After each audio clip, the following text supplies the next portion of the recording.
may bago akong na-discover guys, na bawal din pala ito i-post or i-comment. Sa mga baguhan dyan, sa mga hindi alam, kasi ngayon ko pa ito alam guys, baka yung iba alam na to, ako hindi pa. Sa mga baguhan na hindi alam to, may isang salita or may isang word pala nga bawal dito i-comment or i-post. Kasi against pala siya sa community standard dito kay Meta. Ito guys.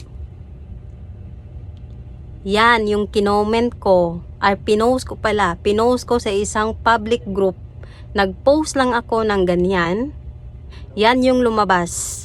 Against daw sa kanilang community standard.